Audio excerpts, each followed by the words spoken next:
M T സാറിന്റെ തിരക്കഥയിൽ മുഖ്യ കഥാപാത്രമായി അഭിനയിക്കാൻ ഭാഗ്യം ലഭിച്ച രണ്ടാമത്തെ സിനിമയാണ് മനോരഥങ്ങൾ. ഇതിനു മുൻപും ഒരു മുഴുനീള ഫീച്ചർ ഫിലിമിൽ സാറിന്റെ തിരക്കഥയിൽ അഭിനയിക്കാൻ സാധിച്ചു. എൻ്റെ തലമുറയിൽപ്പെട്ട അല്ലെങ്കിൽ 2000-ന് ശേഷം വന്ന പുതിയ തലമുറയിലുള്ള എത്ര നടീനടന്മാർക്ക് ആ ഒരു ഭാഗ്യം കിട്ടിയിട്ടുണ്ടെന്ന് എനിക്കറിയില്ല. പക്ഷേ എനിക്ക് കിട്ടിയിട്ടുള്ള ഏറ്റവും വലിയ അവാർഡായി ഞാനതിനെ കാണുന്നു. അച്ഛനുമായിട്ട് ഒരുപാട് അടുപ്പം, ആത്മബന്ധം ഉണ്ടായിരുന്ന വ്യക്തിയാണ്. അച്ഛൻ മാത്രമല്ല, അച്ഛൻ്റെ കുടുംബക്കാർ. ശരിക്കും ഈ കടൽക്കാറ്റ് എന്ന മനോരഥങ്ങളിലെ സെഗ്മെന്റിലാണ് ഞാൻ അഭിനയിച്ചിരിക്കുന്നത്. എം ടി സാറിന്റെ തന്നെ ബന്ധനം എന്ന ഷോർട്ട് സ്റ്റോറി ആസ്പദമാക്കിയാണ് കടൽക്കാറ്റ് എന്ന ഈ സിനിമ ചെയ്തിരിക്കുന്നത്. കോയിൻസിഡൻ്റലി എനിക്ക് അച്ഛൻ അഭിനയിച്ചതിൽ എനിക്ക് ഏറ്റവും പ്രിയപ്പെട്ട കഥാപാത്രം സാറ് തന്നെ സംവിധാനം ചെയ്ത ബന്ധനം എന്ന സിനിമയിലെ കഥാപാത്രമാണ്.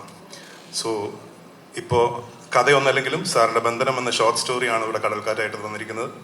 അത് അഭിനയിക്കാൻ സാധിച്ചു. സോ ഒന്നല്ല, 2 സിനിമയിൽ അഭിനയിക്കാനുള്ള ഒരു ഭാഗ്യം കിട്ടി. Double congratulations to our beloved Indrajith. Thank you. സാറിനോടൊപ്പം ഇരുന്ന് സംസാരിക്കാൻ ഒരുപാട് അവസരങ്ങൾ എനിക്ക് കിട്ടിയിട്ടില്ല.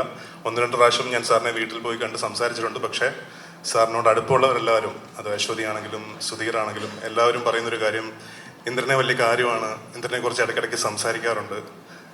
ഒരുപാട് സന്തോഷം സർ. എന്താണ് പറയേണ്ടതെന്ന് എനിക്കറിയില്ല. ആൻഡ് ഈ ഒരു അവസരത്തിൽ ആയുരാരോഗ്യ സൗഖ്യങ്ങൾ നേർന്നുകൊള്ളുന്നു, പിറന്നാൾ ആശംസകൾ നേർന്നുകൊള്ളുന്നു. Wishing you a very very happy birthday sir.